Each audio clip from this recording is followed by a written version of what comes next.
I did absolutely everything. I did everything from domain flipping to having 2,000 Twitter accounts, trying to game the system that way, which all got shut down within 5 minutes of each other.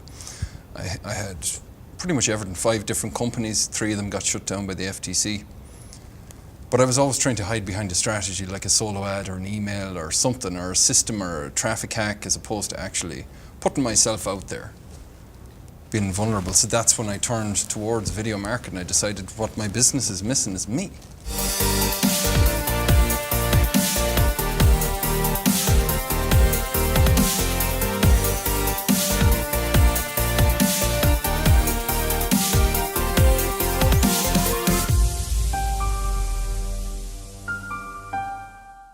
Let's start with, there are members of the community that know you, love you, are extremely entertained by you. Let's, for the folks who haven't yet been introduced, let's take them back. Some are mildly displeased as well. Polarization's very key. important. Yeah. That's a little tip for everybody. Yeah. But what did it last, how many years was it? It's a good question, yeah. Like 7? It was 8.5 year journey. 8.5 years. So there was about a 6.5 year period where there was no tangible results whatsoever. Now, I shared a bit on stage about my turbulent past. You know, I'm nuts now, but I was completely crazy when I was younger. Right. Clearly not now. Yeah, no, now I'm calm as a Hindu cow, relaxed. But back then, age 17 to 23, man, I don't remember anything. My band would carry me out on stage, I'd play on my back because I couldn't stand up. And now I've been clean and sober for almost 15 minutes. So and it shows. It's all changed around. So I got sucked down the rabbit hole into entrepreneurship. I did absolutely everything. I did everything from domain flipping to having 2,000 Twitter accounts, trying to game the system that way, which all got shut down within 5 minutes of each other. I had pretty much everything, 5 different companies, 3 of them got shut down by the FTC. But I was always trying to hide behind a strategy like a solo ad or an email or something, or a system or a traffic hack, as opposed to actually putting myself out there, being vulnerable. So that's when I turned towards video marketing. I decided what my business is missing is me. That's what has been the missing piece of the puzzle. So started it with Elite Marketing Pro with the $1 trial. As I said, if it had been $2, I would have maxed out my credit card. Got started literally from less than zero and just built my way up, hustling. Decided on YouTube marketing. Decided to put on the blinders, focus on nothing else. Isolate, zone in on one strategy until I had taken it to proficiency and mastery. And it worked, man, eventually. Not without the setbacks. Lost a year and a half's worth of work with the YouTube channel, that kind of thing, but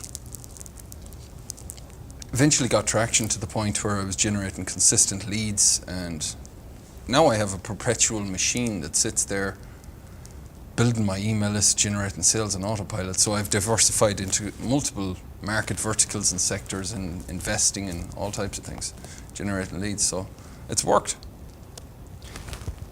A lot of things I want to touch on. The first is, you mentioned hiding behind tactics and not really being, I mean, the whole premise, of course, of attraction marketing is you Inc. And exactly.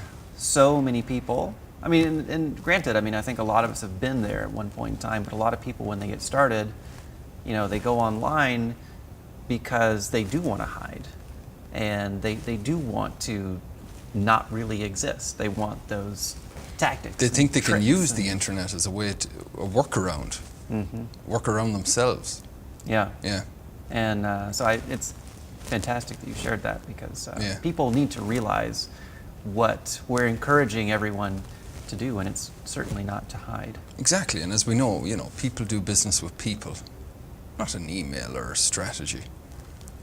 So that's what was missing, because then they're able to feel your energy through the video, they're able to connect with you, they're able to resonate with you on a deeper level. 6.5 years, man. Yeah. That's a long Without time. a single sale. Yeah. You know, people complain they're 2 weeks in and they haven't generated a lead or a sale yet. Come on, man. It takes a lot of grit and persistence and belief in yourself to still see nothing after 6.5 years and still stay persistent. But it was more painful to stay where I was. The way I looked at it, I'd rather live with the integrity of having fought for my dreams than die with the disgrace of looking in the mirror at a quitter. So even if I was 95 years old and I still hadn't broken through, at least I was fighting for what I believed in, going after what I wanted, whether it worked or not, you know, whether I ever broke through or not. At least I was congruent and in alignment and authentic and in alignment with my own values, you know. So tell me about YouTube. The reason I really chose the YouTube platform was, well, first of all, my advertising budget was less than zero. I wanted to build something that I was willing to put in the time and the sweat equity to create an asset that would create that cash flow, that would allow me to reinvest in paid advertising to scale. But it was more the residual aspect to YouTube. By its nature, it's a search engine, so it's perpetual. So you're essentially building a perpetual leads and sales machine, because the content that you put out there is essentially duplicating yourself. It's a way to build out a workforce, a digital workforce that's out there, pieces of virtual property that's continuing to be found day after day, month after month. Now, obviously, it takes time to start hit that sweet spot and critical mass where you have enough content. I think a lot of people underestimate how much content it actually takes to break through, to actually generate consistent lead flow. They underestimate. I mean, there's 400 minutes of video uploaded every second onto YouTube. Why should YouTube pay attention to you? You've got to give them a reason, and there's a catch-22 situation there, because they don't trust you until they've got some real human behavioral data on your video. But they're not going to show your video until they've got that initial trust. So you're kind of stuck in this middle ground to get your account going, but once you hit and break through, it can be very powerful. So, I mean, just promoting Elite Marketing Pro, I haven't put up a video since the middle of February. And yet that's still sitting there and still keeping me on the top 3 spots on the leaderboard, you know. And it's 100% profit once it's built. As I said, it requires a lot of initial work, but once it's built, it's very powerful too, because it's video. They're already warm to you before they even get to your video.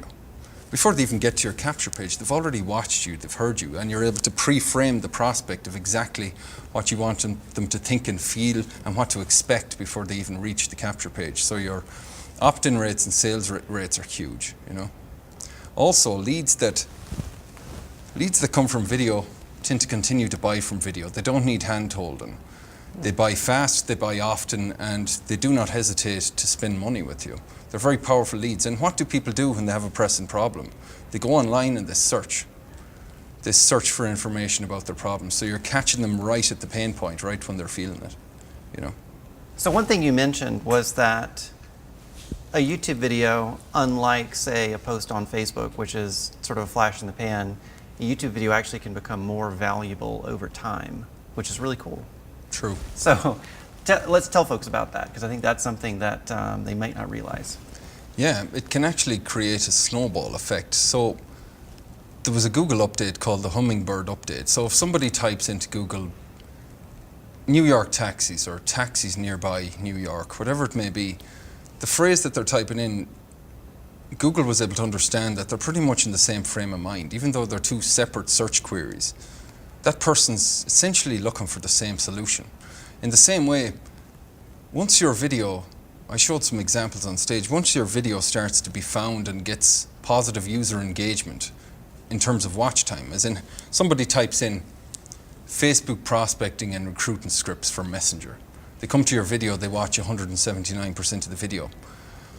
Now, nowhere in my video did I mention that exact search phrase, but because of the fact that it was relevant to similar search terms, YouTube starts to show you for all these different types of search terms. Now you can have it go in both directions. You can have a video that bombs because it's sucked, or you can have one that goes upwards in a snowball effect where it just starts to show you for all types of search terms. Because just like Facebook's pixel, it's starting to learn what the video is about. Because your title, your description, your tags, that's you telling YouTube what your video is about, long enough for them to get some real human behavior to go by. If you say your video is about one thing but human behavior says otherwise, they'll consider that you lied, and your video will plummet down in the search rankings. So that's the power of a perpetual piece of content, as you said, with YouTube. It's something that can continue to grow and continue to actually serve your entire channel. If one video takes off, it can actually boost and bring up a lot of the other videos. But one thing I mentioned on stage, if you pick a schedule, you have to stick with it, because inconsistency kills channels. If you have decided to one thing that hurt me was I was hitting it hard. Like, I did 500 videos in 5 months. And that was an unsustainable schedule long term. Whereas it's better to upload a video once a week consistently than upload a video every second day inconsistently. Again, it comes back to user experience on the platform. If a person's expecting content, they want that community to receive the content when it was meant to be delivered. So they'll penalize you, and your whole overall views for your entire channel will start to drop if you neglect the channel. So you need to keep it fed with content, and that's one thing people don't realize. So there is some hands-on work to keep it alive, you know. Yeah. One thing you mentioned too was the importance of watch time. It's huge. It's everything. As far as I'm concerned, it's the God metric. It's supersedes everything else. I can start a brand new YouTube channel. I can outrank. I've done it. I can show you examples where I outranked CNN and Facebook with a brand new YouTube channel. You can have more views than me. You can have more subscribers. You can have more comments, more likes. None of that stuff matters in comparison to watch time. Because if you think about it, it's the ultimate indicator of a relevant video. If you type in, you know, how to assemble a tent, you go to your video and you're there talking about the trees in the background for 2 minutes. That's incongruent, irrelevant content. It's going to create, you're going to have a low watch time of a couple of seconds. People are going to realize they landed on the wrong content. They're going to disappear. Where you should be doing everything in your power to keep people on your video as long as possible. Everything from fluctuating vocal tonality to pattern interrupts and open loops and everything you possibly can to keep people on your video, because that's the ultimate metric. I don't care how aged and powerful your channel is, I'll outrank you if I can keep people on my video longer for a specific search term. That's all that matters, because YouTube's primary business objective is to maximize revenue for shareholders. And the way that they do that is by rewarding the people that keep people on YouTube the longest. So just imagine you and me were co-founders of YouTube. What would we care about? We would be putting the video #1 that kept people there the longest for that particular search term, because then you get to show more ads, generate more revenue. If you think of it from YouTube's perspective and them as a business, what do they want? And that's why that guy PewDiePie was the biggest channel of all time, because he understood how to keep people engaged. His average watch time was like 3 hours. Kids would go into playlists and watch 1 hour video after another. So they kept putting him on the front page of YouTube, you know, because he was no idiot. He was raised by 2 entrepreneurs. He knew what he was doing. He might have been acting the fool on video, but he knew exactly what he was doing. He was gaming the watch time. It's everything.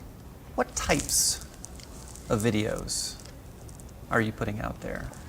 Good question. So it depends on your initial objective. When you're starting a channel, I think of it like you're at a Y junction. You have 2 directions you can take. Do you want to build an audience on YouTube itself, or do you want to use videos for primarily lead generation? So if you want to, it's going to determine what you do and what you say in your videos. I personally don't go after building an audience on YouTube itself. If I was, I'd be saying, guys, thanks a lot for watching this video. Be sure to smash that subscribe button, hit the notifications so that you stay in the loop for future videos released in this channel. Like and leave a comment below of what you want to see in the next video. I'd be driving engagement on the platform itself and trying to build my audience there. Me personally, I create lead generation videos. My objective is to get people off the video and onto my email list.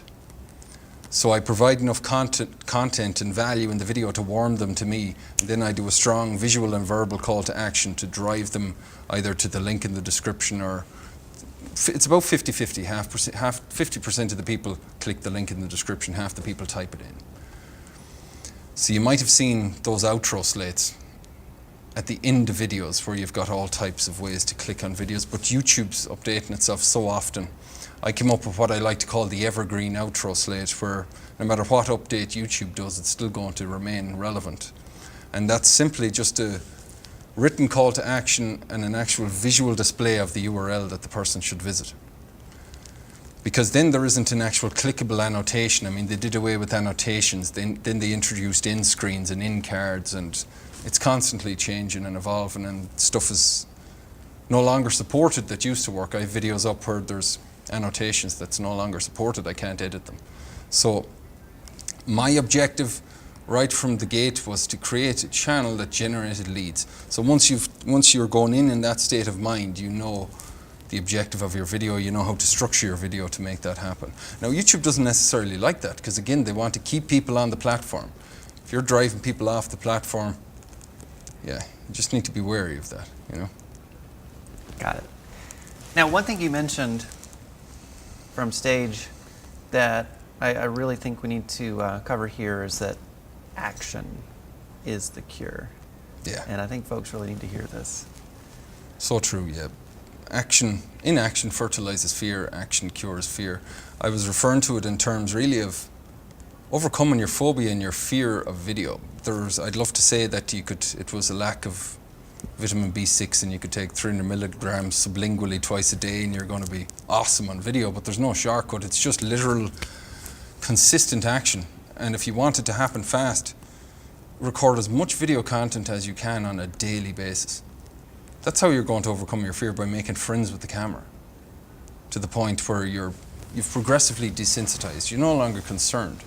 And you're visualizing the person on the other side of the camera that you're impacting, that you're helping, instead of being concerned about yourself and how you're being seen. So those are just kind of some of the strategies that I personally used, but action is everything. If you're watching this and you're planning on taking the route of free organic YouTube search traffic to build your business, you've got to be in it for the long haul, in a marathon.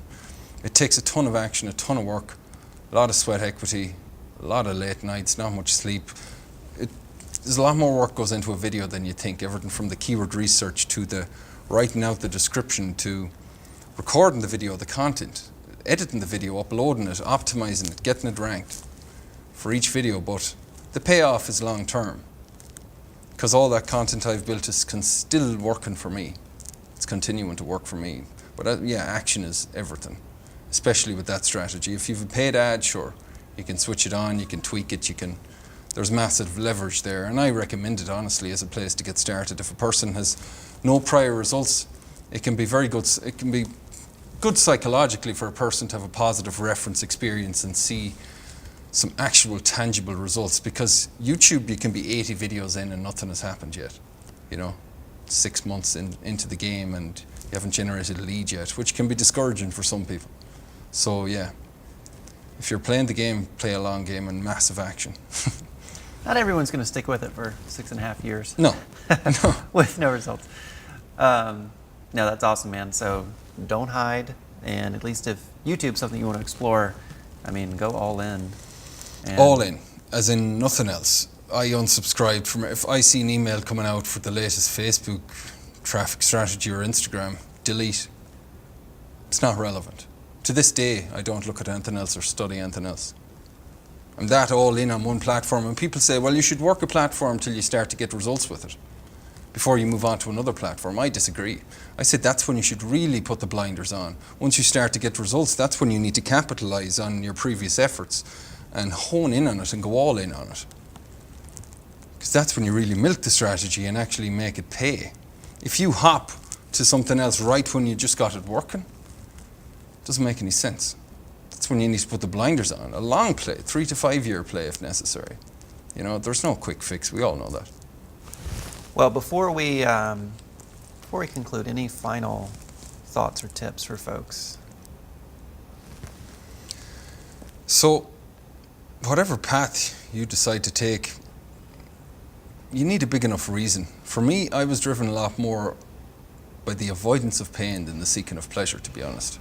I was so uncomfortable with my current situation, the living situation, the job I was working in. I was a rebel. I just didn't take orders well. I couldn't handle having a boss. I wanted to live life on my own terms without it being dictated by somebody when I could take time off. See, for me, having a strong enough emotional driver, knowing exactly what you want, we've all heard of it, but that's what's going to keep you in the game long term when it gets uncomfortable. Because you realize how tedious it is to constantly crank out this type of content. You're repeating something so many times that you just have to become mechanistic and cold and mechanical about it to keep it going. But it's worth it in the end. I moved out here to Vegas June 2nd. I have the financial flexibility to do that now. If I hadn't stuck on one strategy, I wouldn't be here. We wouldn't be having this conversation. So the persistence, the tenacity to pick one thing and stick to it as long as it takes is probably one of the most important things. That's why you'll hear all this weekend, every leader is going to tell you, they all picked one platform, one strategy, and they stuck with it until they made it happen. They weren't diluting their focus and power, spreading themselves thin over multiple strategies. I did that, guys, for 6.5 years, and look what happened. Nothing happened. So that's what I'd leave you with. I love it. So next year is No Excuses 10. Yeah. Any words of encouragement for someone who's maybe sitting at home watching this video and thinking, I wonder if I should go check that out? All my breakthroughs came from events, and ironically it wasn't necessarily what I learned from people on stage. It's what I learned from the networking afterwards. The secrets that get divulged when people start to loosen up at after parties. So always invest in platinum, always invest, even if you don't have the money, think of it as an investment. You're the best investment you'll ever make. I was investing that money. I became an event junkie, traveling back and over to the US from Ireland to attend events because I understood the importance of the law of environmental exposure, getting around the people who already have what you want. It's the only way that you're going to grow. You know, if you're the smartest person in the room, you're in the wrong room. If you're surrounded by the negativity and naysayers of friends and family that think you can't do something, it's just going to drag you down. The gravity of averages will suck you down to the leverage of mediocrity. So you have to get around the people, the ideas, and the situations and the orchestrated events like this that's going to take you to the next level with the information, the knowledge, and the connections and the people.